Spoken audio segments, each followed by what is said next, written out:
Good evening, everybody. Could you please take your seats so we can get started? Would you please put your cell phones on off or vibrate or do not disturb or whatever so we don't get disturbed? If any goes off, it'll probably be mine. Okay, thank you. Welcome to the POA May meeting. First on our agenda is the pledge to the flag, and then remain standing for a moment of silence for our military personnel and our first responders.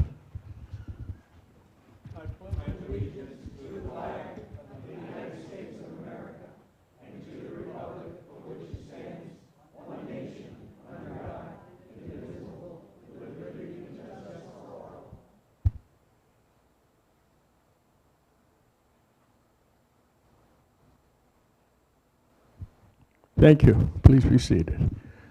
I don't think I said it, but my name is Cliff Weiner. I'm president of the POA, at least until the end of this year. That ought to get my board shook up.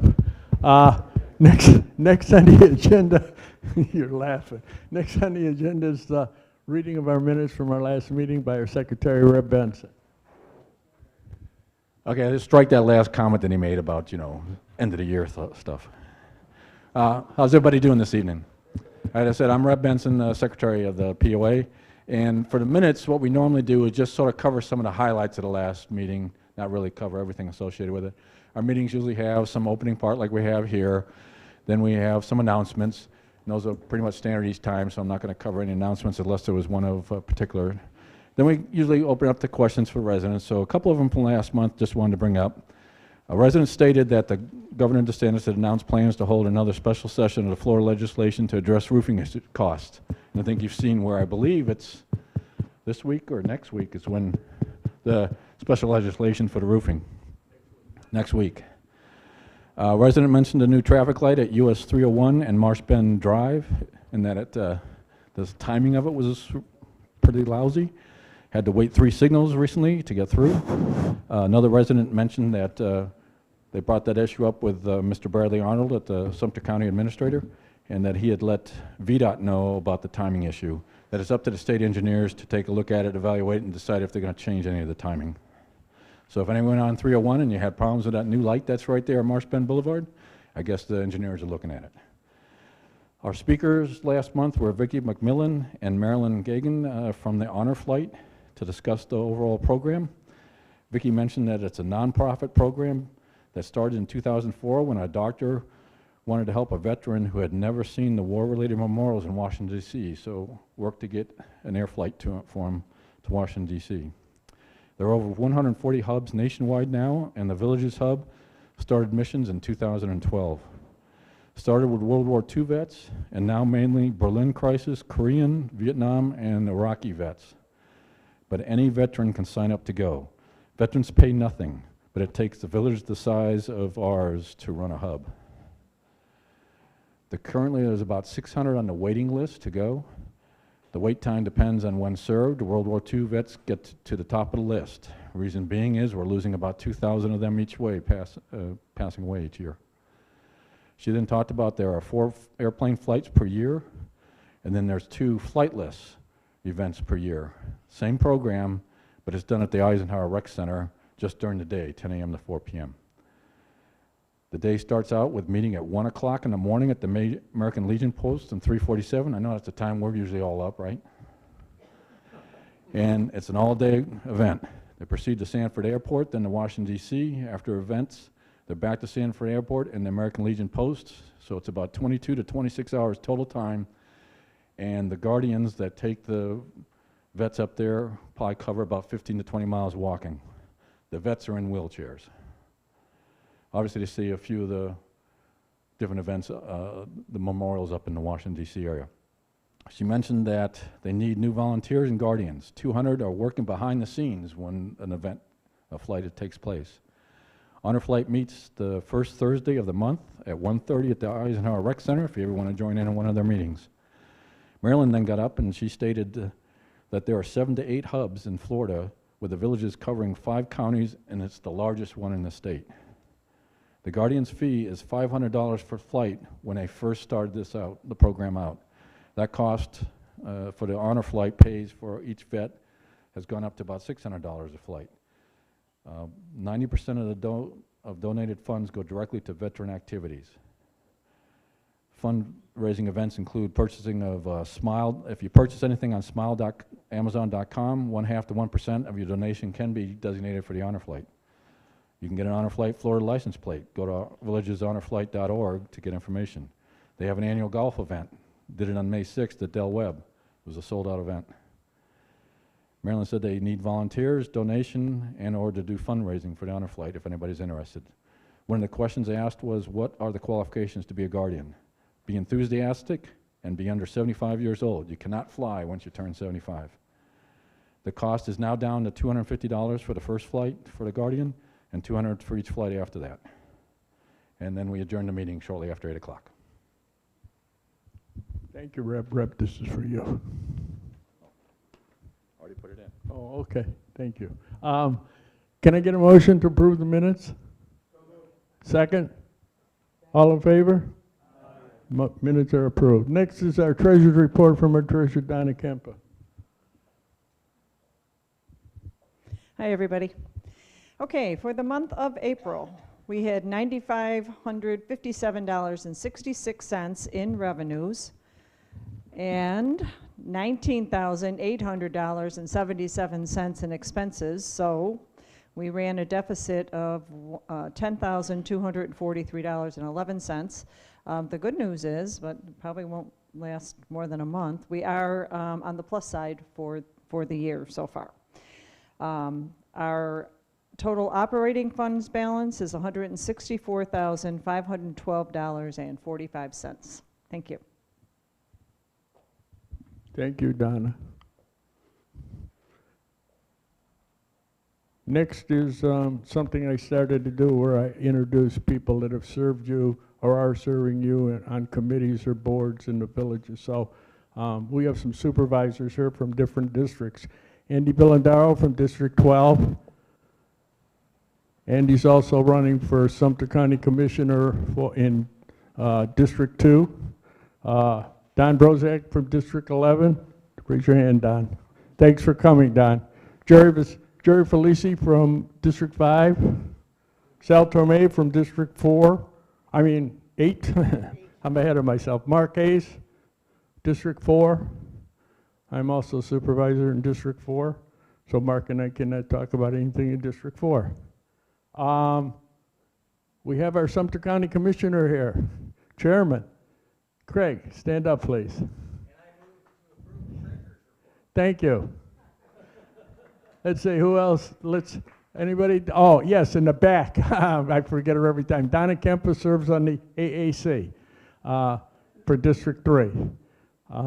Hopefully we're going to get some more people on that to do a better job. We have a couple people that I'm going to introduce tonight just because they're running for Sumter County Commissioner. Jeff Bogues is running in District 4. And I said Andy's in District 2, and I don't think I missed anybody, did I? Oh, what? Thank you, Andy. Okay, with that being said and done, and I have to put up with these guys all the time, unfortunately.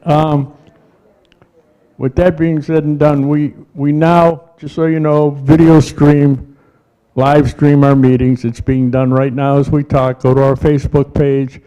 If you can't come to the meeting, you can watch it on Facebook, or you can go watch it afterwards. We are running about 350 views a month.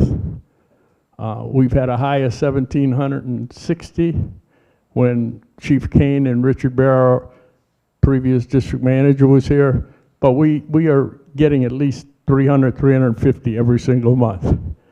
I'm trying to get the districts, AAC and POA, to do the same thing. Hopefully it's going to be in their budget, but I don't know. If it isn't, I'll be back next year to try again. But it definitely works because people are watching it, so that's what's important. You always can't come, but you really want to know what's going on. So you know that. Now, everybody have one of these? I see a lot of people shaking their hand. How many people have a vial of life in the, well, there's a few that don't. So this is a vial of life. The program's done by the Sumter County Sheriff's Department. I promised Lieutenant Seymour I would do this until we got one in every house. Got a lot to go, guys. What you do is you take this form. It's got 2 stickers on the front. Second page has got a bunch of questions about your medical history. You put 1 green sticker on your front door and another green sticker on your refrigerator. Fill out the form, second page, put it in the vial of life, put it on the top shelf of your refrigerator, and when the EMTs come, you're going to save precious seconds. And believe me, it's really, really important. We have a bunch in the back if you don't have any. If you didn't do it, please do it before you leave so that Lieutenant Seymour and I stay on good terms.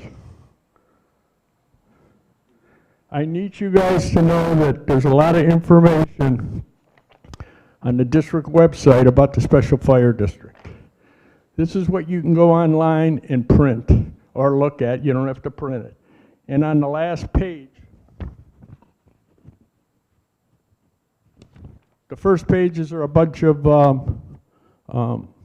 questions and answers to some of the questions you might have. And on the last page, there's a chart which will tell you how much it's going to cost you if you live in a courtyard villa roughly, because each lot will be different. It's the assessed value of your house minus land. But it'll give you some idea of a courtyard villa, patio villa, premier home, a design or a ranch. So you have some idea. You need to get familiar. I don't think the governor has signed the bill yet. And I think it's still sitting on his desk, but it's going to get signed and it'll be on the ballot if he signs it. There's a referendum in November and you're going to get to vote on whether you want it or not. It's a really important decision you're going to make. So you need to look at this, districtgov.org, and you can scroll down. I think it's the 3rd item that you'll scroll down to. Please, please, please do that.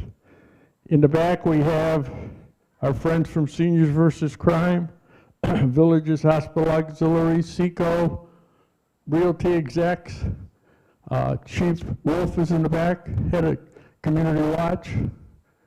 Did I miss anybody? Because I usually do. No, I didn't. Good.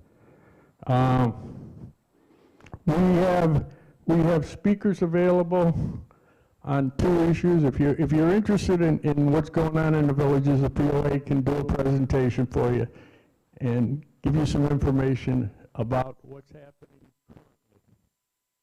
We try to keep up with it. Or if you're interested in starting a neighborhood AED program, we also have a presentation cell, and I can do a presentation for you and help you get that program started. I will tell you that we have one in my neighborhood, and we've had our 4th call out 2 weeks ago.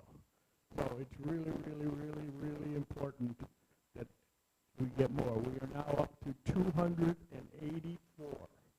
So when I started our program, we were 125. So it's really grown in the last 5 or 6 years, which is awesome. But there's lots of room for it to grow even more. Jerry, did you get the tickets for the cash raffle? Uh-oh. Uh-oh. Okay, while Jerry goes and gets the tickets,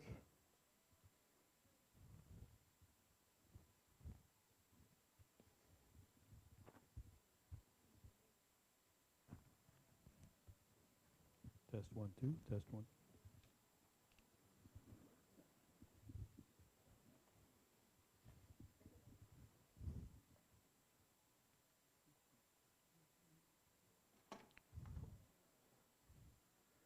take those, don't you?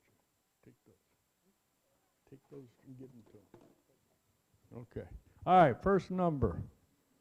We're going to put these back in the thing when I'm done, because at the end of the evening, A1 Lightning is going to give a 20% off on a lightning protection system. First, last 4 numbers, 3473. Right there, Jeff.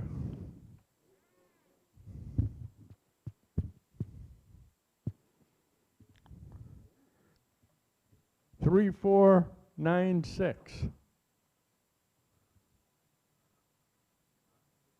Gary.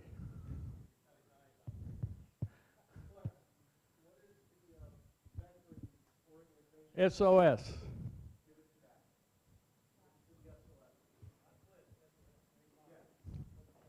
I will get it, I will give it to Gary. 3477. Thank you, Gary. 3477, right there. Okay. Put these back in the.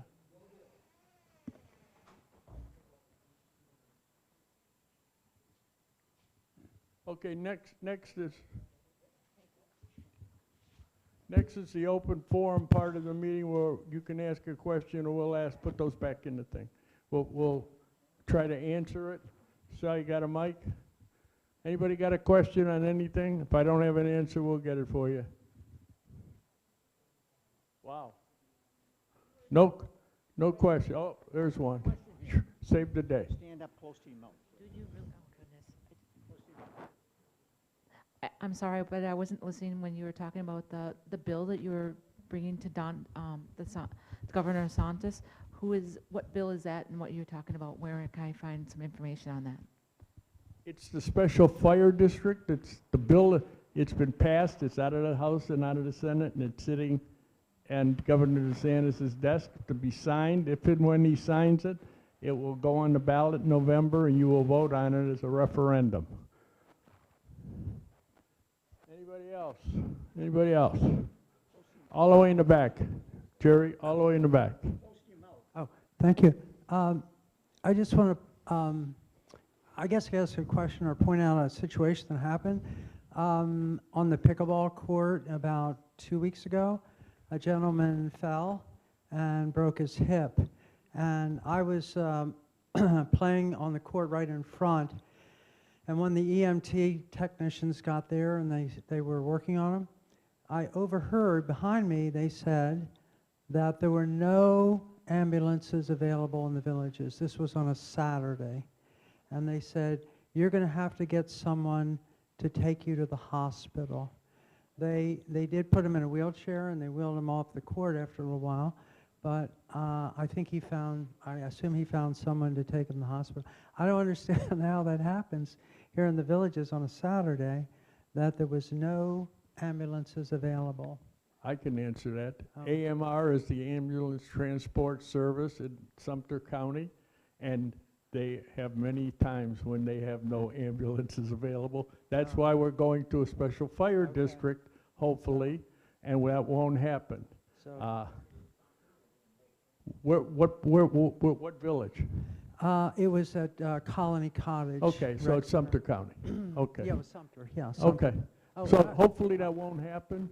AMR will be done as far as the villages. The villages will start transporting one way or the other on October 1st. Okay, I'd like to donate my raffle winnings also to Okay. the And they do have 2 ambulances already that have arrived. They're waiting for 10 more that will be here before October 1st. Yes, sir. I'd like to know who's responsible for cleaning the debris on many of the intersections in the villages. When you make a left, for example, at 44 and Morris Road, there's a portion of the asphalt that is littered with debris, and it seems like it's inappropriate. That would be Sumter County. You want to answer that, correct? Okay, he will take it back to Sumter County. Thanks for coming. It makes my job easier. I get the questions answered without doing anything. Any other questions? Hey, Cliff, Linda, who won that, Yes. the last prize, Yes. she wants to also donate it to Project SOS. Okay, Okay? I will see to it it goes to There Gary. we go. And by the way, guys, just so you know, our paper drive that we had, we let them, we asked you to make a contribution to them, and I said this last month, I'll say it again this month, we raised $1,800 for them at that event. SOS, just so you know, SOS takes care of our soldiers, ex-military personnel living in the Ocala National Forest. The most disgusting thing I've ever seen in my entire life, so it's a great project. Yes, sir. Hi. Are you advocating that people vote yes if this bill gets signed? I am not advocating anything. I'm telling you to read the information and make your own decision. Okay. Okay? There is no I personally like the special fire district, but you have to know what it's gonna cost you in order to make a sound decision. Well, I'll gladly pay to have an ambulance show up to pull people out. Well, you know, I that's what it agree, is. but it's not my place, it's not the POA's place to make that decision. We're just trying to give people all the information, and we're all smart enough to make our own decisions. Thank you. You're welcome.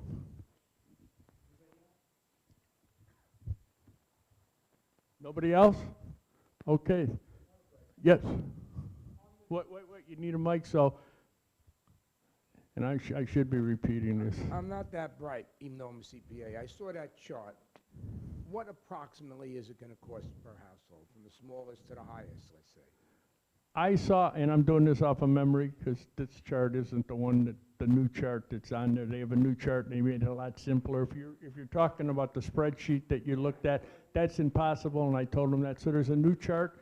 It's a little square box, and it's got just a couple of columns in it, and it goes from $124, if I remember right, more for a patio villa to $1,400 and some dollars if you live in a big Premier.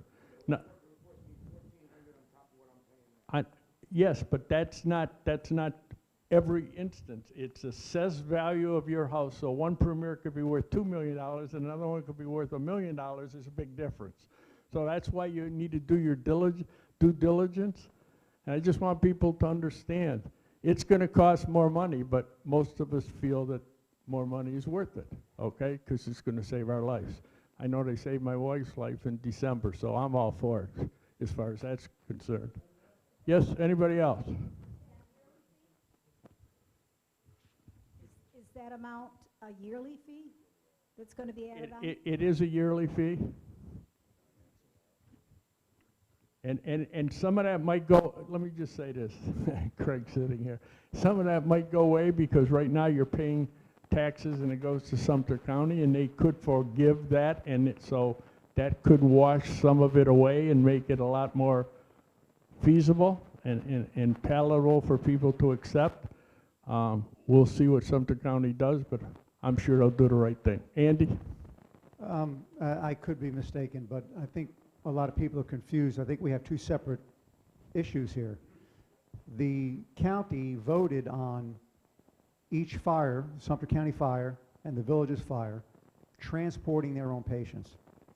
That's totally separate than an independent fire district. So people are saying, what it's going to cost? Oh, I think it's a great idea because it's going to save my life. We're already going to have our own ambulance service in the villages, whether or not we approve the fire district. So I think as a POA, and maybe even the VHA, if you want to get together with Phil and put out a joint statement and really define the difference between private, or not private, but individual ambulatory services and a fire district. Because a lot of people they're intertwining the two things and they're totally separate. Yeah, to make it, that's a good point, Andy. To make it really understandable, as I said, the Public Safety Department is going to start transporting October 1st. If the Special Fire District fails, they're still going to transport. It's just the finances are going to be handled through Sumter County rather than handled by a Special Fire District. End of the story. The difference is going to be who handles your money, to make it really, really simple. And the cost could vary with Sumter County. We don't know. That's an unknown. But yeah, right now it's just October 1st, you're going to see the new ambulances rolling up to your house. I've been guaranteed that. Dan?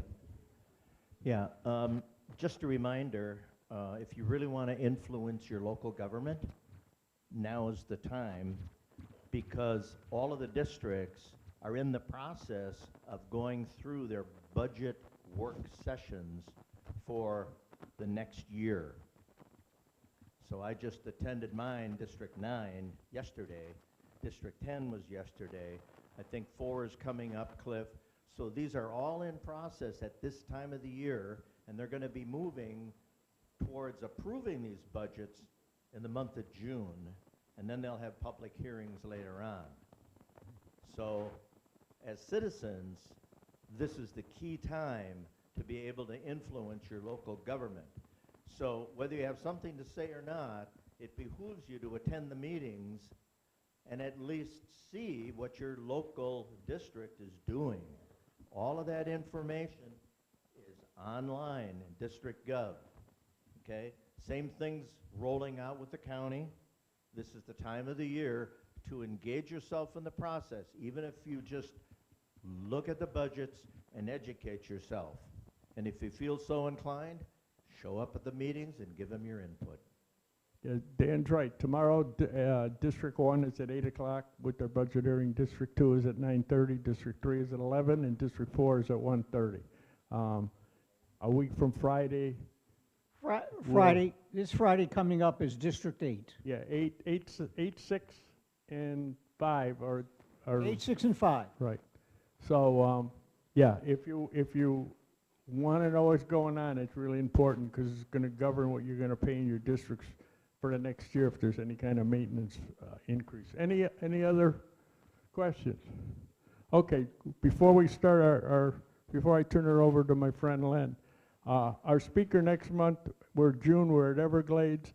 It's going to be candidate night. Candidates are running for Sumter County Commission and SCUD, which is the board that controls your water, sewer, and waste.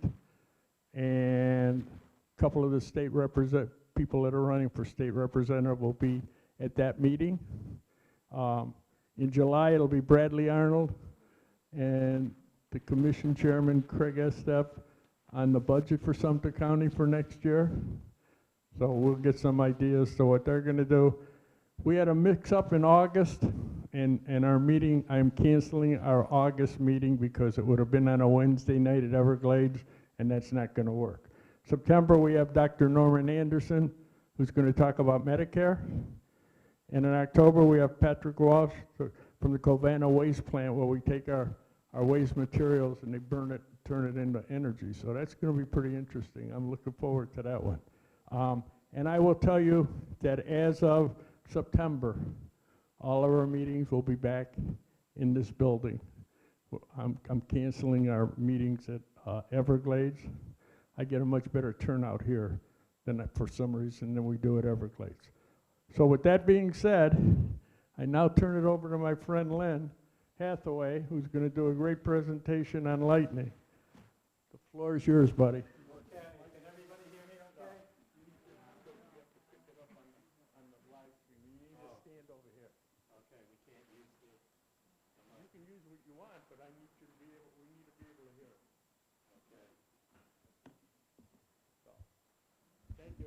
Okay, once again, thank you, Cliff, for inviting me to do a lightning presentation here. This is the 10th time that we've done it for the POA. We've also written a number of articles over the years for the POA Bulletin. And we do this to fill an unmet need to educate folks living here in the villages about lightning, because you're living in the lightning capital of the U.S. We also do it in the spirit of volunteerism. The same as those folks that run the POA, folks with Seniors versus Crime, Honor Flight we've already talked about tonight, and any other organization. And I have no revenue stream from anything that we talk about tonight. The purpose tonight is to educate you, to help you do your own due diligence to make your own decision about lightning. My colleague, unfortunately Frank Christie, could not be here with me tonight. He's a retired electrical engineer. But those with me tonight in the back table is Danny Mack from A1 Lightning. A1 Lightning was established 40 years ago. They have done over 5,000 lightning systems here in the villages. They've been an advertiser for years in the POA Bulletin. Tonight, hold your tickets, because Danny is going to give the winning ticket 20% off a lightning protection system. Also in the back is a representative from SECO, Becky Walbridge. She's been with SECO for about 9 years now. This is the 4th time SECO has been with us, and SECO also is offering a raffle prize tonight, which is a gift basket. And at the conclusion of my remarks, I'll have both Danny and Becky come up here to answer any questions along those lines for their expertise. So what we're going to talk about tonight are these things: personal lightning safety, indirect strikes to your home, direct strikes. I'm going to touch on corrugated stainless steel tubing gas pipe for the 24,000 of you who have gas living north of 466A. And all along the way, I'm going to debunk some myths about lightning. I'm just curious, how many people are here tonight because they heard about this in villagesnews.com? That ran a story yesterday. Okay, a few of you. Okay, thank you, and thank all of you for coming. So again, the purpose is to make you an informed consumer, combat the myths and misunderstandings about lightning, and present the science and research about lightning. And we do it with two primary resources. One is this book written by Dr. Martin Heumann from the University of Florida, who's been studying lightning for 40 years. And the other is the national standard on lightning called National Fire Protection Association's 780. That's a model standard.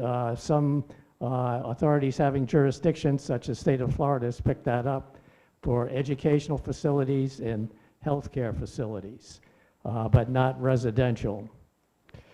Here is the lightning map of the U.S., and you see these lines on here that show the average number of thunderstorm days per year. This is old technology. Today, there is a series of detectors across North America that picks this up.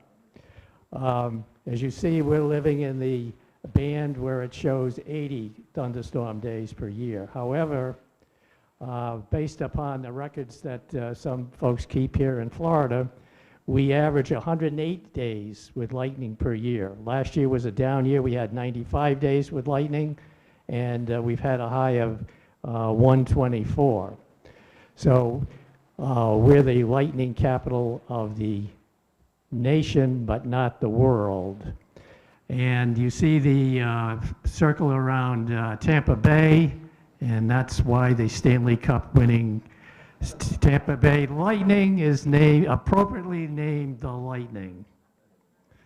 So, talking about personal, well, first off, one set of stats that came out last year, you may have read, where Oklahoma supposedly supplanted us as the lightning capital of the nation. That was based on a 5-year study. But we in Florida still lead in deaths and injuries.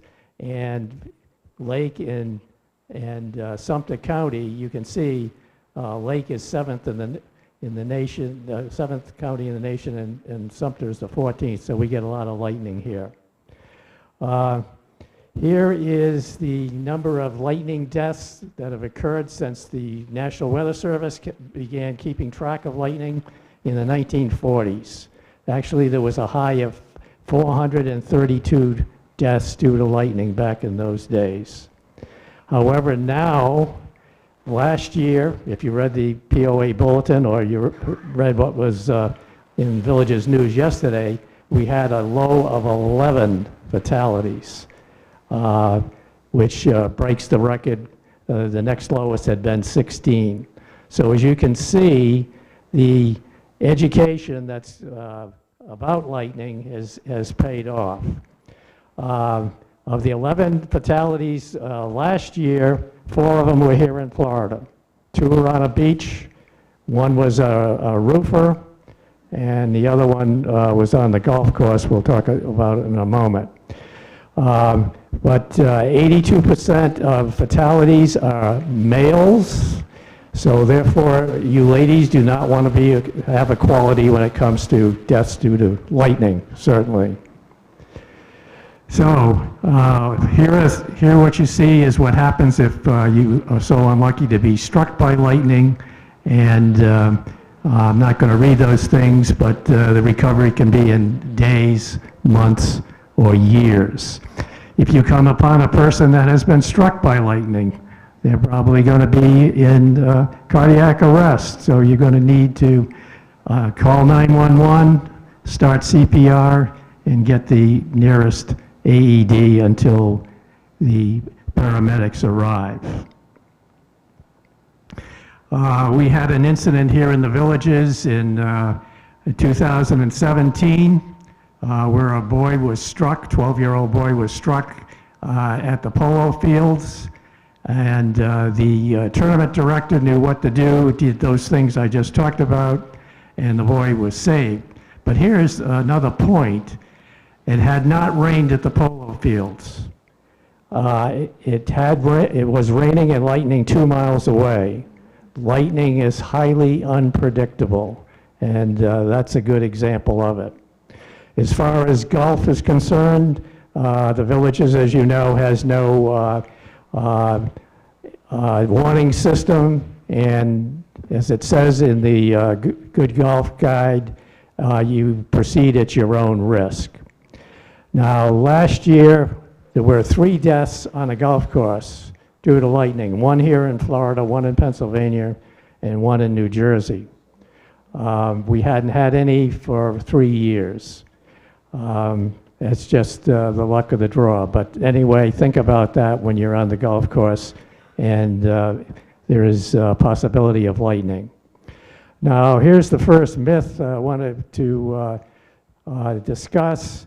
Some people have said that if you have rubber-soled shoes, you would not be injured due to lightning. Believe me, that is a myth, because lightning will go right through rubber-soled shoes and right through you, too. Another myth is the rubber tires of a vehicle is what saves you from a lightning strike. That's a myth, because it's not the rubber tires, it's the all-metal body that surrounds you in a sedan, providing the windows are closed and that you not touching anything metal. Lightning would be dissipated off of a vehicle. What would also happen is the airbags would be deployed, and actually there's been injuries due to airbag deployment in the rare cases of lightning hitting a vehicle. And we've also had one case here in the Villages where a car was in the driveway, was struck, and it had to be totaled because all the electronics were fried. So when thunder roars, go indoors. That's what the National Weather Service says. You're going to see a video coming up with Jim Cantori. He's going to talk about this as well. You'll hear him say that, and he says, don't do that 30-30 thing. By that he means you don't count the seconds from the flash to the bang, as you may have learned over the years. That caused confusion. The 30 minutes still applies after the last lightning strike. You should stay in out for 30 minutes. But once you go indoors, you should avoid these things that you see here: corded telephones, plumbing, electrical, and the like. We've actually had some people injured here in their own homes here in the Villages. Now, here is another myth, that lightning never strikes in the same place twice. We've had anecdotal evidence here in the Villages. It's been reported to us that that has actually happened. Okay, next I'm going to talk about you as a homeowner. You have 2 related risks. One is an indirect strike, and the other is a direct strike. So we'll talk about the indirect strike first. An indirect strike strikes a tree, a wall, a blade of grass in your lawn. You, if you're out, it could also strike. But anyway, what happens is a surge can cause damage to your appliances and electronics. This slide shows what happens in a strike. This is obviously a golf green that was struck the night before this picture was taken. And you can see how the green is burned. That's lightning looking for its least resistance path to ground. That's how it gets into your house and your neighbor's house on an indirect strike. So what can you do about it? Well, we break it down into two categories: primary surge protection and secondary surge protection. There's two ways to get primary surge protection. By the way, what happens, I'll use this hose to demonstrate what happens electrically with a surge protector. It clamps down on the incoming power. And these devices are very reliable and very fast. And you can get it from Seco if you're on Seco lines. You can get it on Duke if you're on Duke, or if you're Leesburg Electric. Now the other option is to have an electrician put a surge protector on your electric panel. Those are the two ways to get primary surge protection. Some people call this whole house. You'll hear this mentioned in the video coming up. This is not whole house protection. You still need secondary surge protection. And what that consists of are devices like these. They're called point of use. This is one that you would use for garage door openers. You could use it on your refrigerator. You could use it on your irrigation system. You could use it on the microwave. Looks like I jumped ahead here. You could use it on the microwave, which is the one on the upper left over the stove. You could use it on a telephone answering machine. But also I want to bring to your attention about TVs. Frequently people have surge protectors for the TVs to plug in the either the satellite or the cable box. But what they may not be doing is having the coax cable go through the surge protector. So in the next slide, what this shows is the electric and the coax cable coming out of the wall, going into the surge protector, out of the surge protector into the receiver or the TV. Otherwise, you risk the chance of your TV being destroyed if it comes in through satellite or the cable lines. So the question is, should you provide surge protection? Well, consider the value of your appliances, and consider consider what your deductible is on insurance, because you can make it a claim against your homeowner's insurance, and you consider the hassle factor of just going through that. So that's surge protection, and as I say, Becky will come up here after if you have any questions on what they provide. You can ask her then. So let's talk about direct lightning. Now, what we can say about a direct lightning strike is they're very low frequency, but they can be high severity. And you have to make your own decision as to what your threshold of risk is. And only you can make that determination. This is an obvious example of a home that was struck by lightning, and in the garage is a 1954 Bel Air Chevrolet with 31,000 original miles on it that was destroyed in this fire, and it was Murphy's Law. It was at its finest because it was not the homeowner's. He was storing that for a friend who was having work done in his garage. Okay, so the basic concept of lightning protection is lightning is looking for its least resistance path to ground, and that may be through your roof, which can cause a fire. And a lightning system simply gives it a path to ground. And of course, this is what Ben Franklin discovered 260 years ago with his famous kite flying experiment in Pennsylvania, and the first lightning systems went up in Philadelphia in 1752.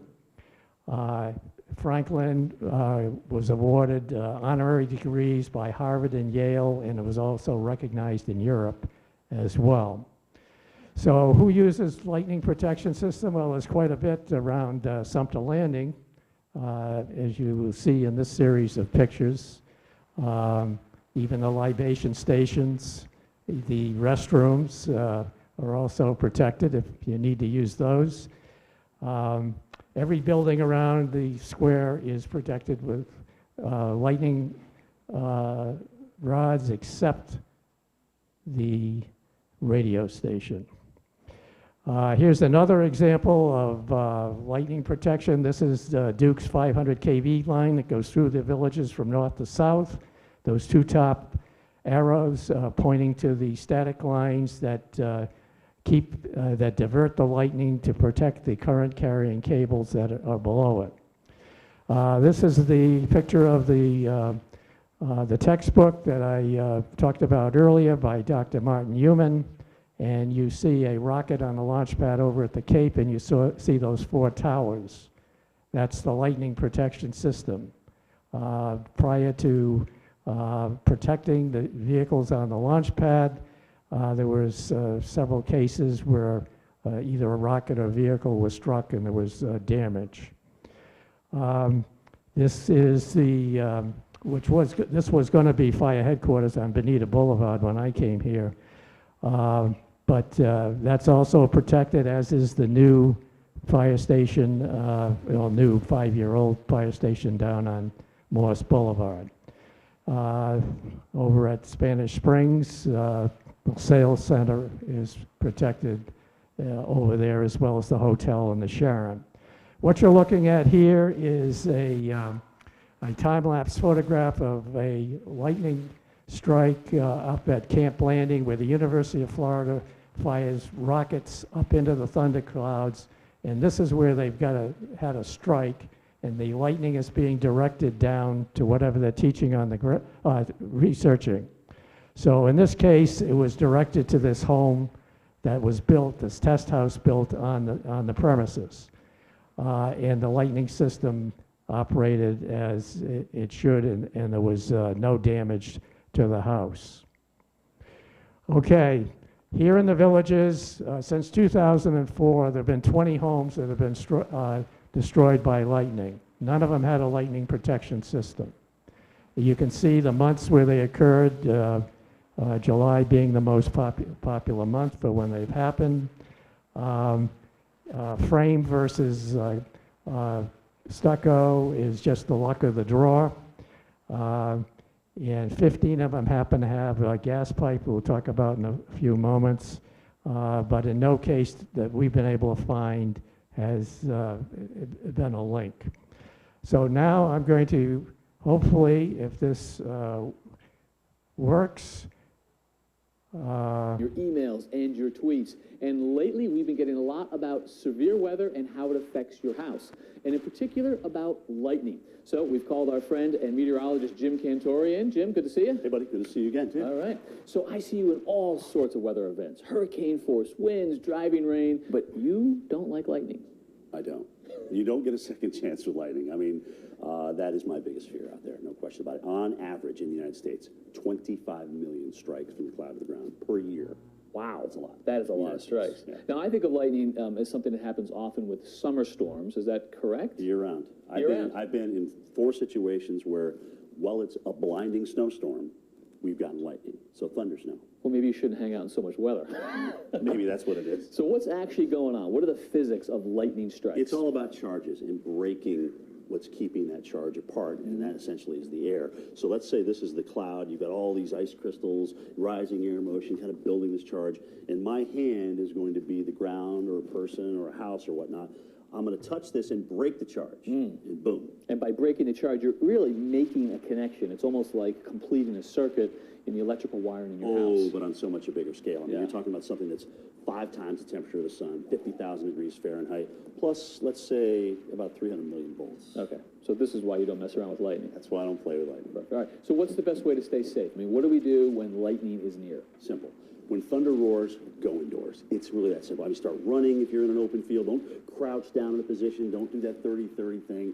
Everyone's confused by that. Just get out of harm's way, whether it be a car or inside a building. That protects you from the lightning. So that's how we protect the people, but we do know that the houses can get struck. And Roger, you're actually working on a story on how we protect our homes from lightning. When you work outside like I do every day, you're aware of lightning. When you see the damage it can cause, you are really aware of lightning. That's bad. These wires and parts are from a house that suffered a full strike and a fire. Take a look at this GFI outlet, completely melted. Cable TV line, gone. Look at this wire. This is amazing that it melted it like this. And that's not even the worst part. In this case, the electrician has to go back and rip out all the old wire and replace it all. Because if this is left in the wall, it could cause another problem down the road. I've lost some electronics in a lightning strike, but that wasn't direct, was it? No, this is a direct strike. Now, we've been getting a lot of emails from people in Central Florida on how to protect their homes. That doesn't surprise me. This is the lightning capital of the country. You've got a state that's surrounded by water. On any given day, June, July, and August, the sun heats that land. It causes the air to rise. That pulls in the cooler ocean water. That's what we call a sea breeze. Thunderstorms form on that on both sides of the state, and they usually converge over the central part of the state. So you can get just about 1 of every 3 days with lightning in Florida. Well, that explains why Florida leads the country in deaths by double the next nearest state. I mean, it's a huge recreational state. People come down to Florida from all parts of the country. You have a population that lives there year-round. They deal with these thunderstorms and says, hey, I'm not going to get struck. Unfortunately, sometimes they do. So it's no surprise we get a lot of questions from Florida, and no surprise that's where you went to show us the story.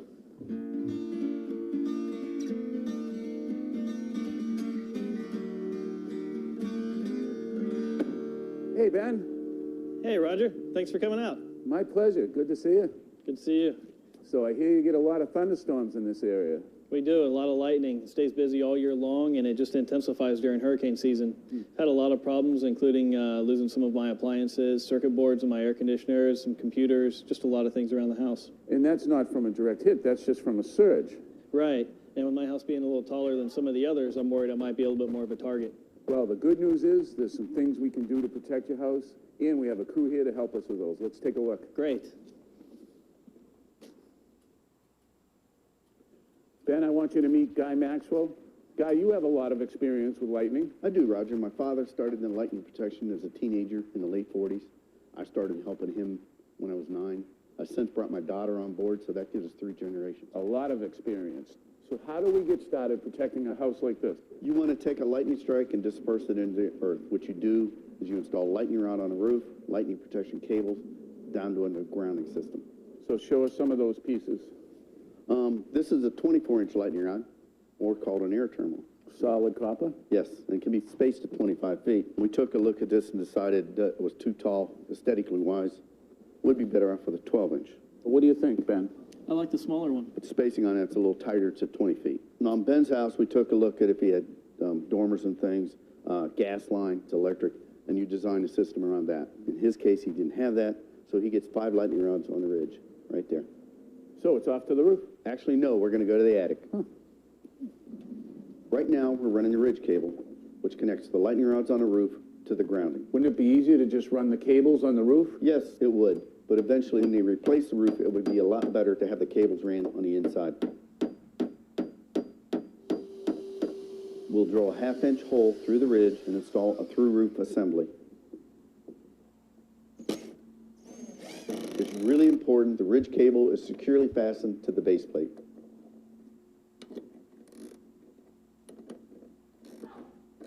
We'll cut the thread rod to the proper length.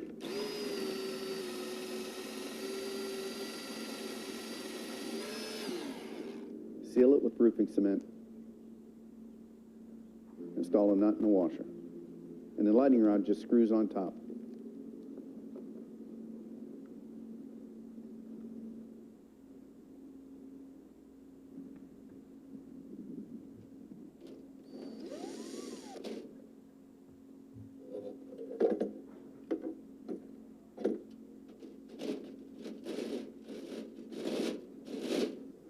So we've got 5 lightning rods up on the roof, and they're connected by cable that runs all the way down and ties into this cable.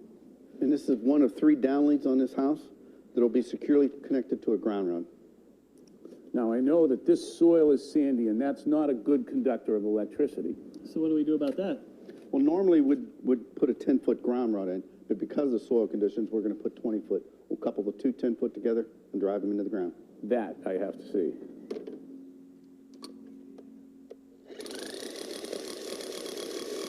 Boy, that looks like it goes in pretty easy. Well, a hammer drill in combination with sandy soil makes short work of it.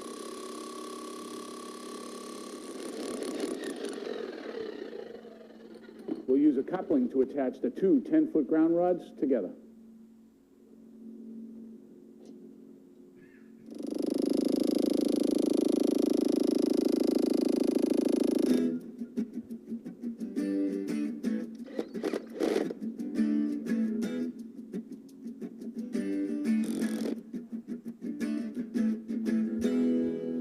Now with the new lightning rods installed on my roof, will I see more lightning? No, lightning rods don't attract or repel lightning. What they do is if lightning's going to hit your house, it just safely dissipates it into earth. Now, we've taken care of your house if it has a direct lightning strike, but what we haven't talked about is an indirect lightning, where it hits close by and would travel as a power surge all the way up, through, and into your house and damage equipment like it did before. So we've installed a whole home surge protector to protect your house from electric surge, and you can tell it's working by the green light. We've also installed surge protection on our cable TV lines and your telephone lines. Great. Guys, well, I hope I don't have a direct lightning strike, but I sure feel a lot better knowing the system is in place. Thank you very much. Okay, a couple of things about the video. It shows them putting the cable through the attic. That's typically not the way it's done here. They're put over the roof. It'd be more expensive to put it through the attic, and if you're building a new house, you would have to have the cooperation of the contractor to do that. The villages does not cooperate for that sort of thing. The other thing they talked about was whole house protection, just showing the surge protector. Again, what I said earlier, you need primary, which that is, and you also need the secondary. We have had some experience here in the villages of homeowners with a lightning protection system that believe they've been struck, and in no case was there any damage reported as a result of that. Therefore, it doesn't make the daily sun, and the fire department doesn't show up, and lightning systems are kind of a victim of their own circumstances. So lightning systems are highly reliable if they're designed, installed, and maintained according to the national standard on lightning. However, here is one of the major reasons we do these presentations. It's a buyer beware marketplace. There are no, as you see on the screen, there are no state regulations for lightning installers. There's no permits needed. Nobody comes out and inspects. So therefore, it's a buyer beware marketplace. Last year, we had a lot of lightning down in Monarch Grove. One house was seriously struck. A fire did not ensue, fortunately, but several other homes had electronic damage, and we had people coming into the villages, going door to door, and putting up systems that did not meet the national standard on lightning. So what can you do about it? Well, you look for an installer that is listed by Underwriters Laboratories, and their installers have passed 4 closed book proctored exams to qualify as master installer. Danny Mac and A1 Lightning is one of the 3 companies that we know are working here in the villages. There are other resources out there that you may consider for aftermarket, but just because they're in the yellow pages doesn't mean that they meet the criteria I just talked about. And if you ask the fire department, the only spokesman for the fire department on lightning is Chief Kane. So another myth about lightning systems don't work. Well, they do work, and they have worked for over 260 years. But anything man-made can fail. We've all had appliances, cars, and the like that have been damaged and failed, including sophisticated things like infusion pumps. Faulty infusion pump software linked to 700 deaths. So all of these things are man-made, but all of these things do work a very high percentage of the time, and lightning systems are in that category. Now, as far as the sandy soils, you saw that mentioned in the video.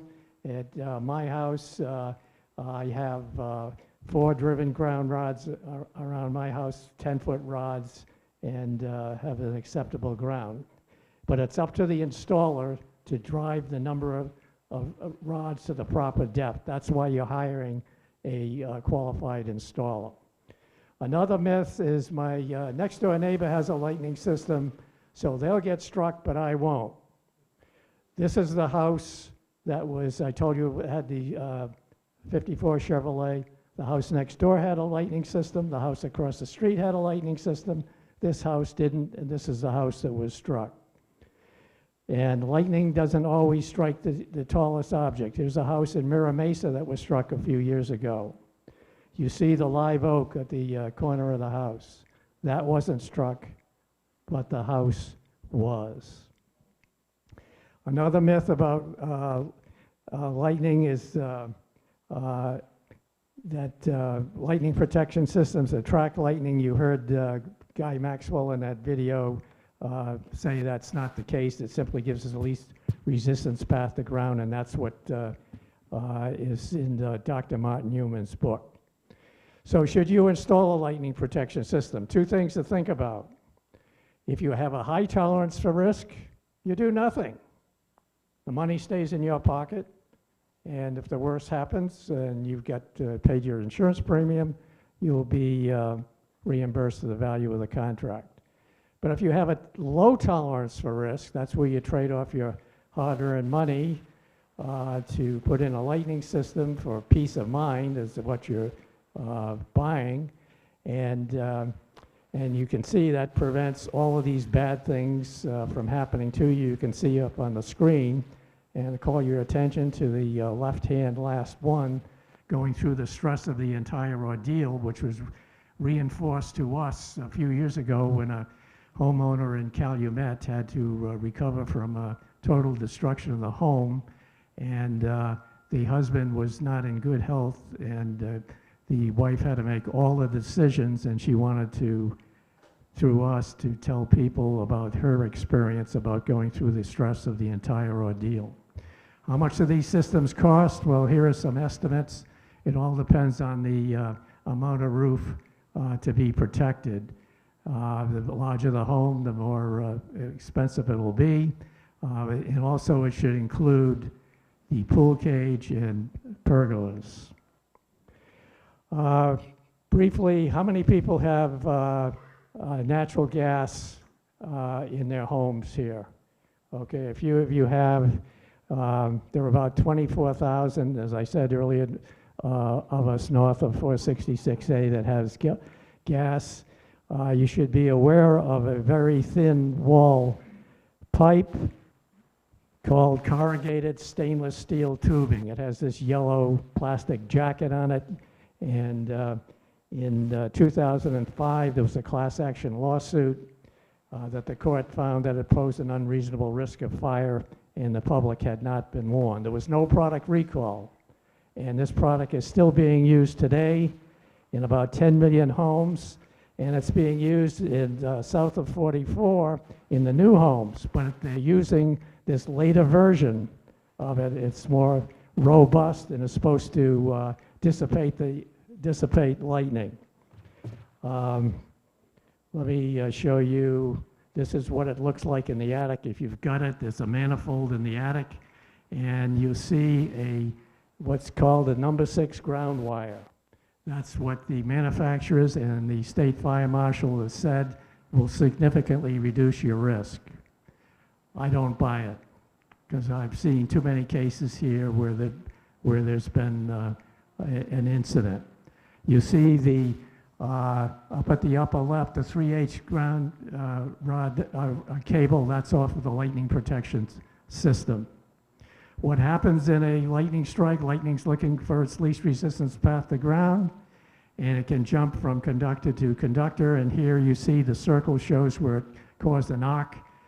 The arc caused a hole in the pipe, releasing the gas is hot, and you have fire coming from there. There have been a number of incidents, this is just a few of them, where homeowners have found, following a lightning strike, fire burning on their CSST in the attic. They've called the fire department's come in and shut off the gas and save the house. Again, as far as what the Florida State Fire Marshal says is what I just mentioned regarding that number 6 ground wire. I don't think that's adequate, but that's what the authorities having jurisdiction say. If you have gas in an emergency, you need to know where to shut it off. There's a valve right where it comes out of the ground. You would need, however, a crescent wrench or a large pair of pliers to make a quarter turn to shut it off. So what can you do about CSST? If it's a concern to you, you can do, as the court said, put in a lightning protection system, or you can replace the corrugated stainless steel with solid steel pipe, similar to what you may have experienced in other homes in places you've lived elsewhere. Or there's some other things that have been talked about, but I think those are the best too. Finishing up on the myths, there is said there's some tower or something like that here in the villages that protects us all from lightning. I'm here to tell you that I wouldn't be standing here if that were the case. We wouldn't have a problem. And you also heard that if you hold up a 1-iron, even God can't hit it. Well, just maybe God can. And there was a incident of a pro golfer that had that experience. So that concludes my remarks and presentation, and I'll ask Becky and Danny to come up here for any questions. And also, we want to do the raffle. We want to do that first, Cliff, for the. Okay, why don't we do that raffle first while they're coming up. As I say, Danny is offering, we need two.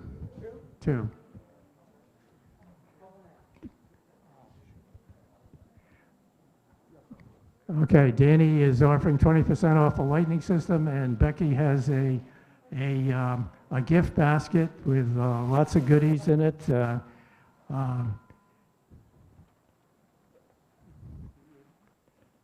Okay, the winning number for the 20% is, if I can read it here, 69, the last four, I guess, is 3424. 3424.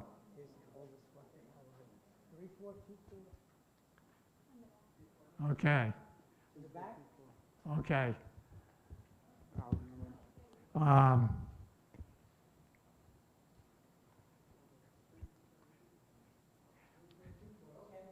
Okay. See Danny afterwards, and he'll get your name. Okay. And for the gift basket from Seco, 3347. 3347.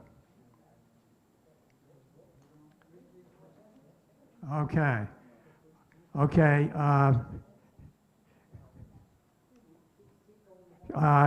She's up here right now, so see her after the question and answers. Okay. All right. Thank you for A1 and Seco for doing that. And now we'll take questions that you may have. Yes, sir.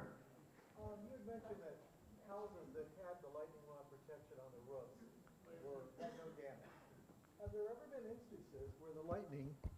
been instances where the lightning has struck a house with lightning rods, but did not get drawn to the lightning rods, but say perhaps in between, causing damage? Well, the theory of the rods is that they're providing a preferred point. What happens is the air is ionized around those points, so everything happens above it to prevent it from hitting any other place on the roof. That is what's called the zone of protection, and you heard that mentioned in the video where they talked about 24 versus 12-inch rods. It was with a 24, you need less because of the cone of protection under it. Yes, sir.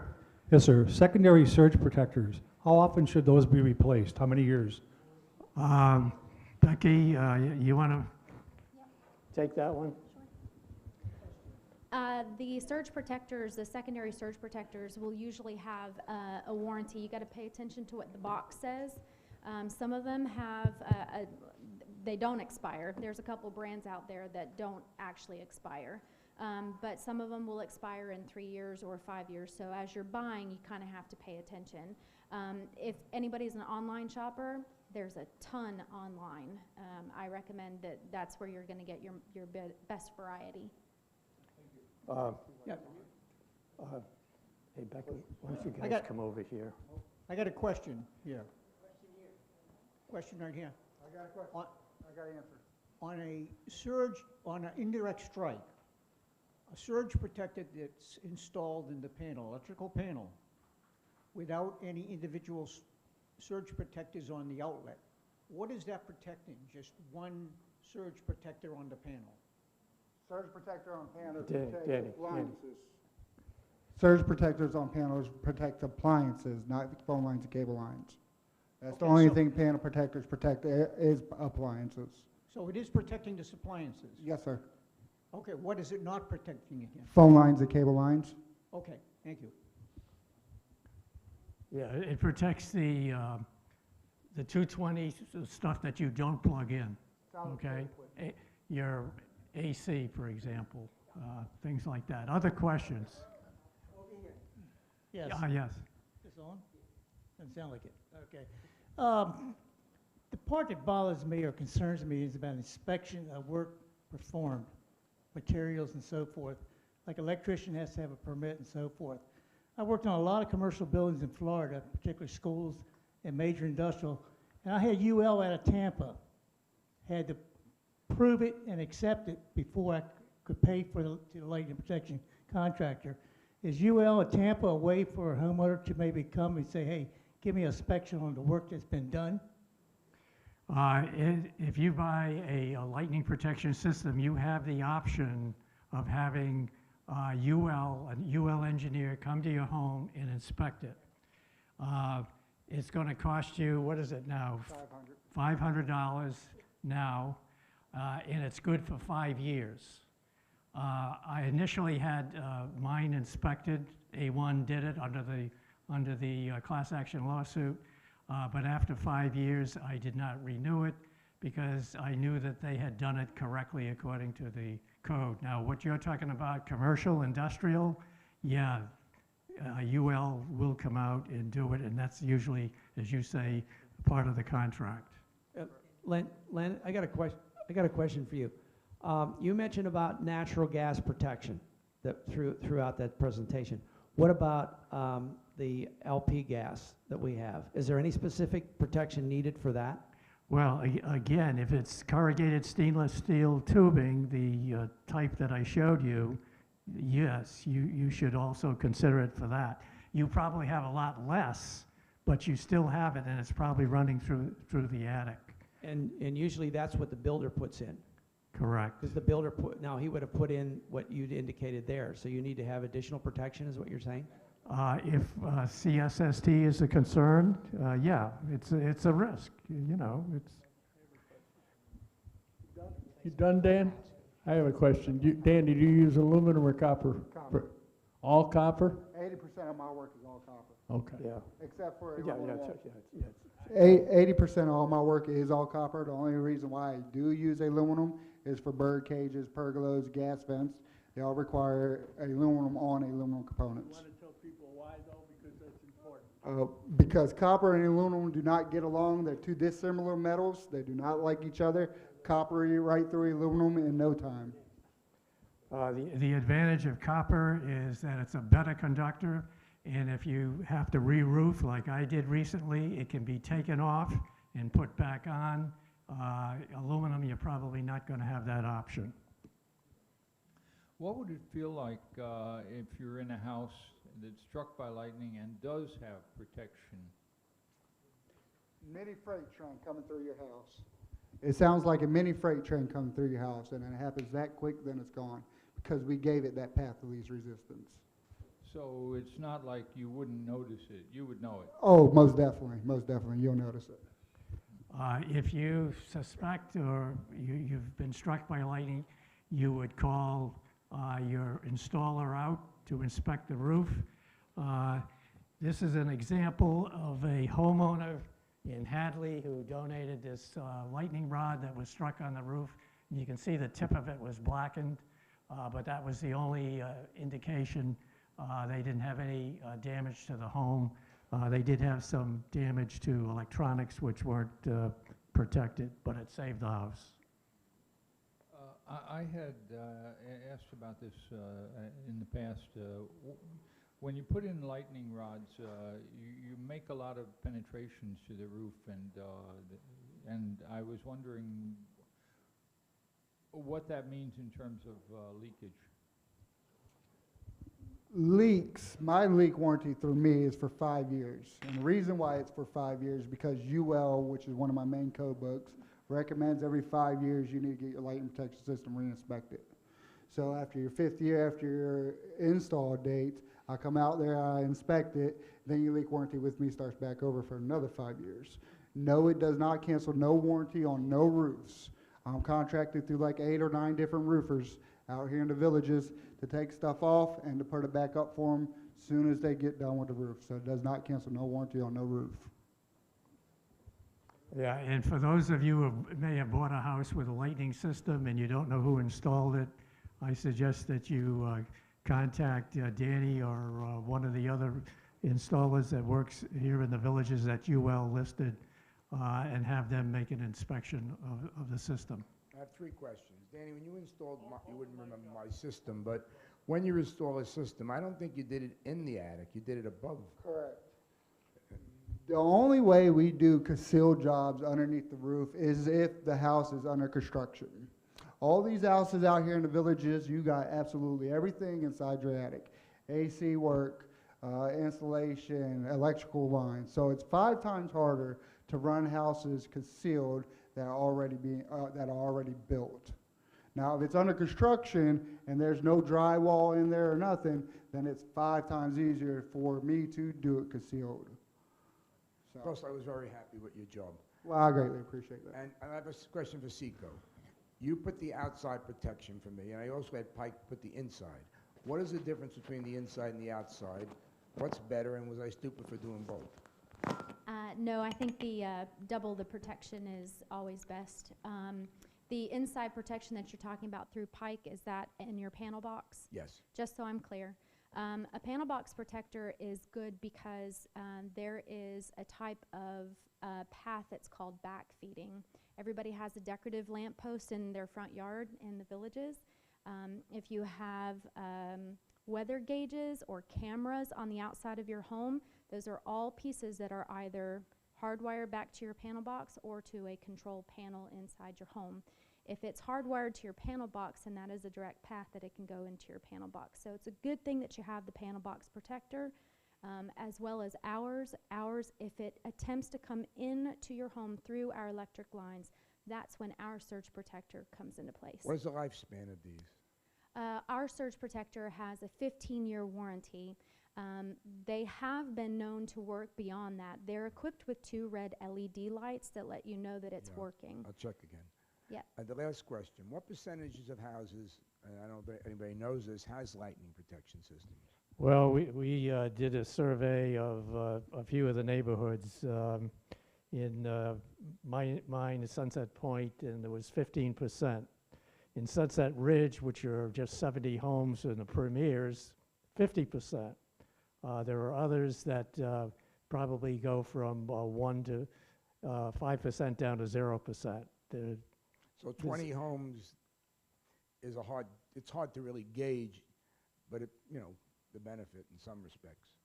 It's lightning is a risk, and you have to make your own calculation as to what it means to you. All right, I know you're talking lightning rods, but we have another problem here in the villages with electrical problems. These general contractors, they get the license to wire the homes, but then they have these whoever working under them that aren't electricians, that don't know the codes. And I have a nice big home, but I've taken 15 light switches out of my house, but the Bakelite around the switch has broken off because I've used the rear push-in method rather than wrapping it on the screws. It's broken the Bakelite off, and the wires are sitting in there arcing. Had it not be for me being an electrician, I would have had to hire an electrician 15 times to come out and repair all this stuff that the villages screw up. So I took all these switches, I still have them, to the fire department. I said, we got us a problem around here. I said, nobody seems to look at it. And they said, oh, well, you have to take it someplace else. I said, well, how many houses have been destroyed or had problems with fires around here? Well, we don't count that stuff. So there you have it, I mean, so there's not a very good inspection on this. The people that are using other people's license never come back and inspect them. I had 21 inches of wire on one switch. The code only calls for around 7 inches of wire hanging out of a box.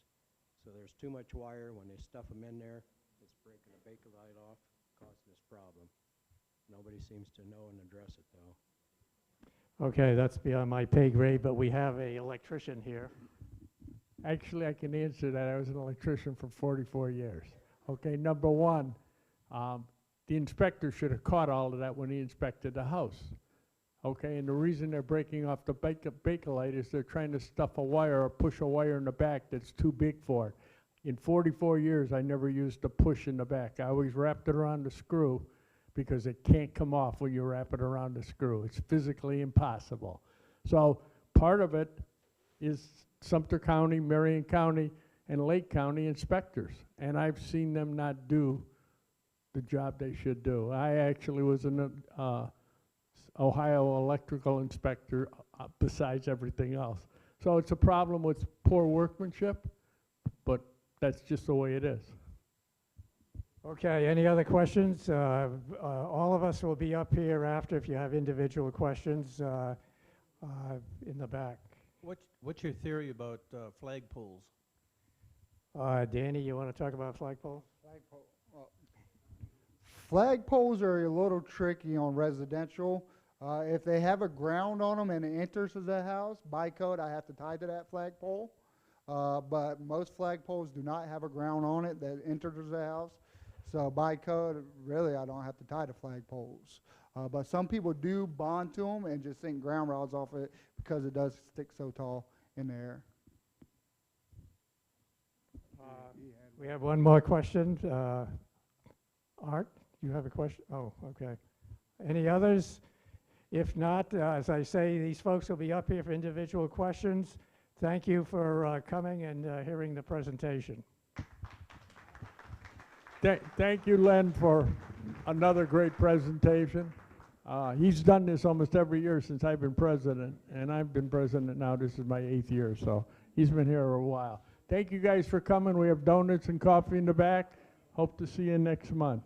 Everybody be safe.